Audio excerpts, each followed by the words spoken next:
Coming up on Hoosier Sports Night, we'll give you the recap of how the men's soccer team lost their first game of the season.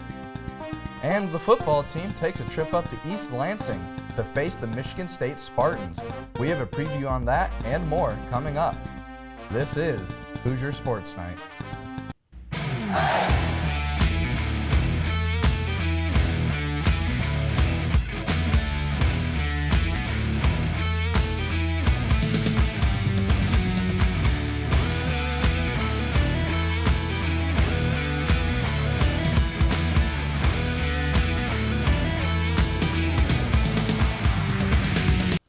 Welcome in, everybody, to Hoosier Sports Night. I'm Jackson Kinney alongside my good pal, Jimmy Sutton.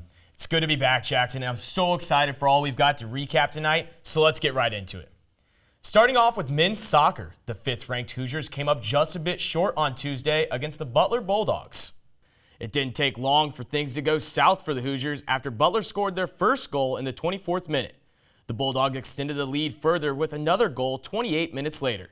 But in the 83rd minute, it looked like Indiana could be mounting a comeback.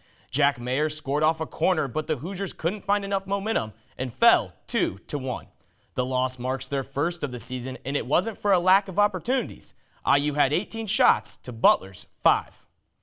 The loss puts Indiana at 4-1-2 on the season, and they can use this as something to learn from in their return home on Friday against Sacramento State.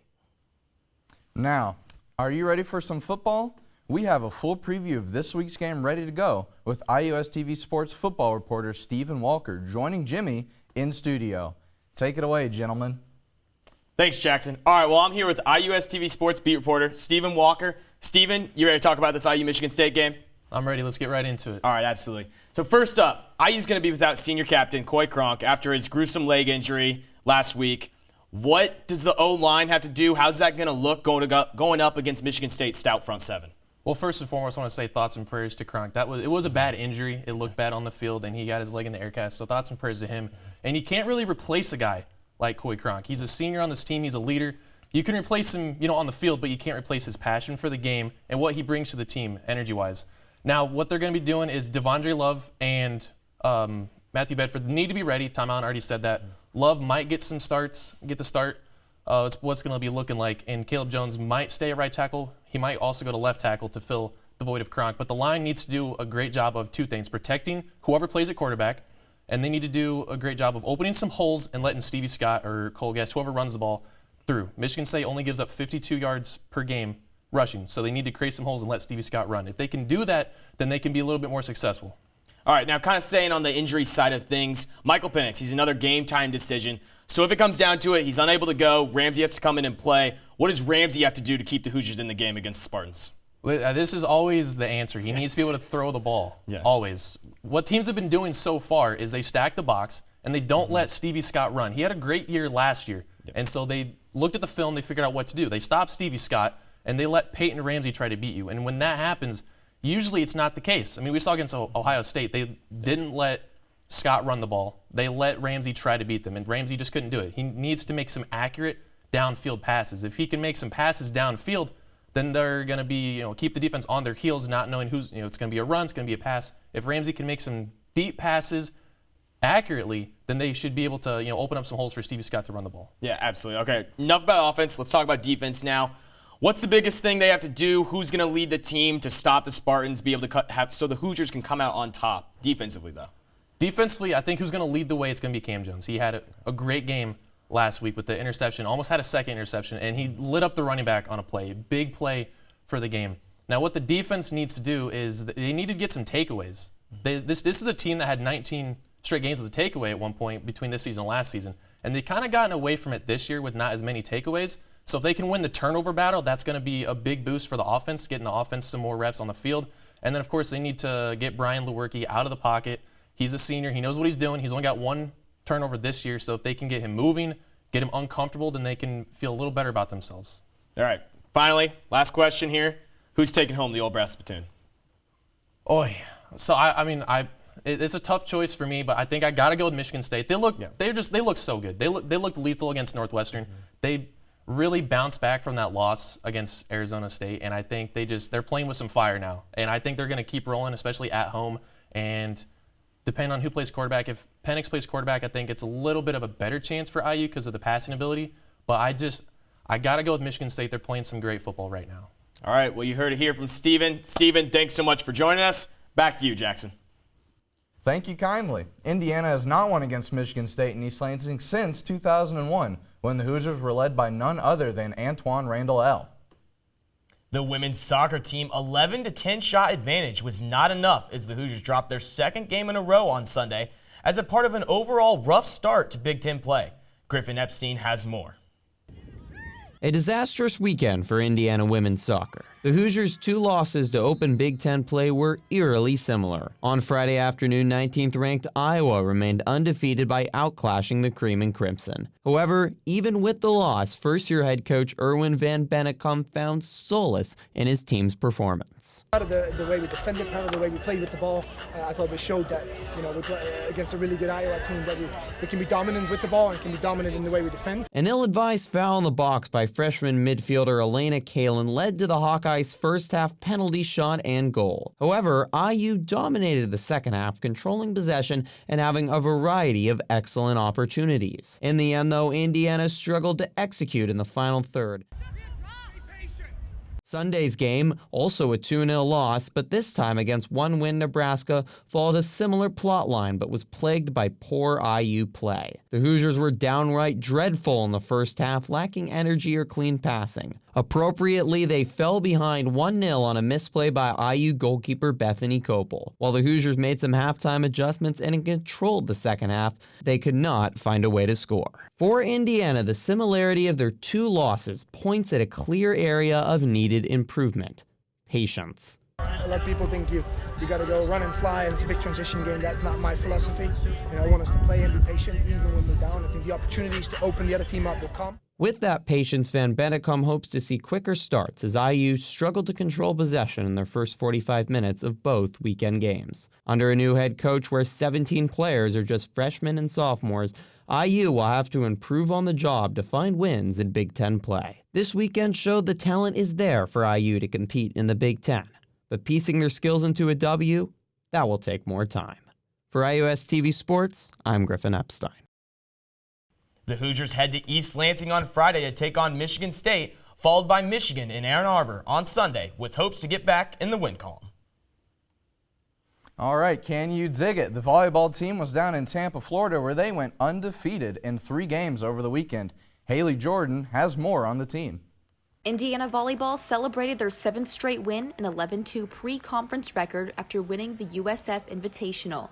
On Friday, the Hoosiers kicked off the weekend by defeating the Stetson Hatters in 4 sets.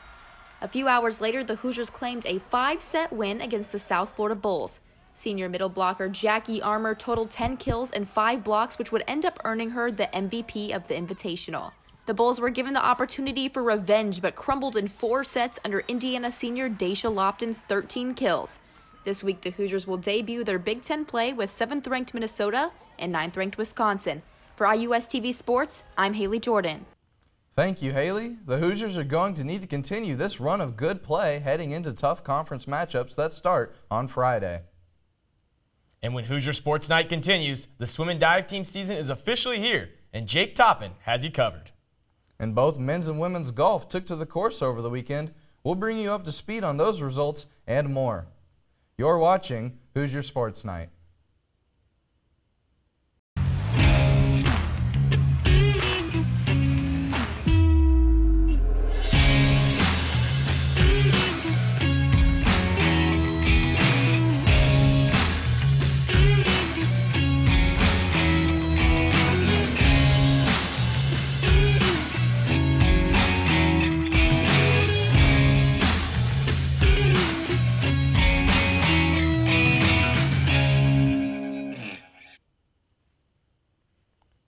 The swim and dive season was back in action earlier this week, and our Jake Toppen is here in studio to give us the rundown on what to expect this season.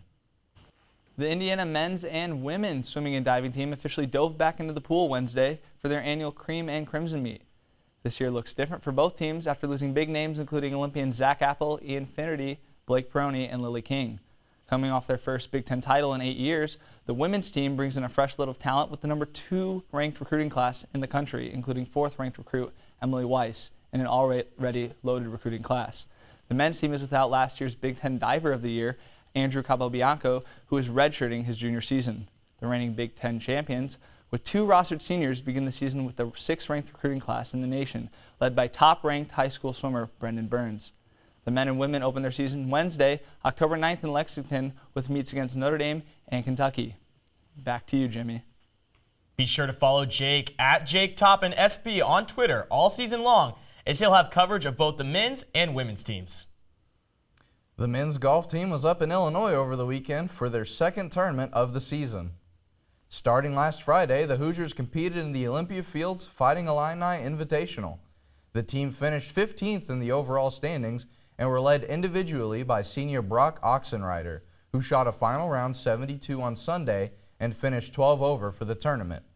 Junior Ethan Shepard was the 2nd best individual, finishing 1 shot back of his teammate Oxenrider.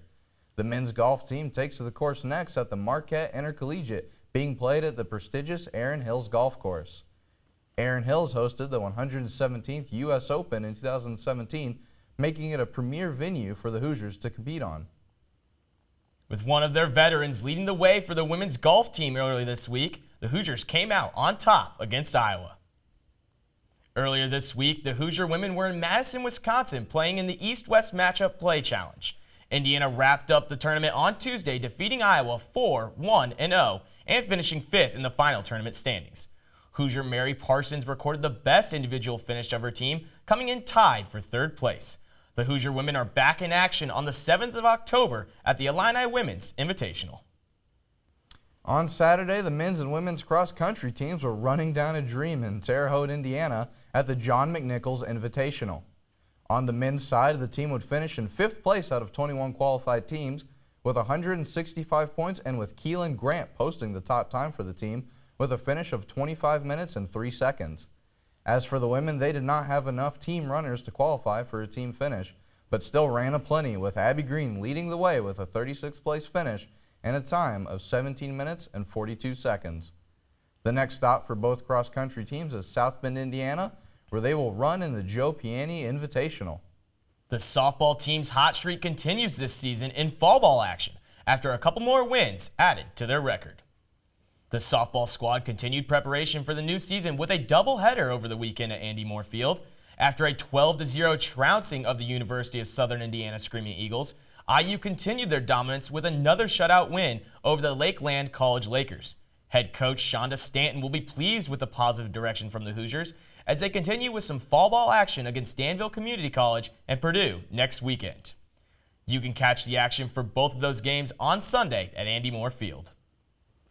All right, that does it for our show this week, but don't forget to like our page, IUSTV Sports, on Facebook, and follow us on Twitter at IUSTV Sports. For our entire production crew behind us, I'm Jackson Kinney, he's Jimmy Sutton, and we are out of here. Have a great day, and we'll see you next week.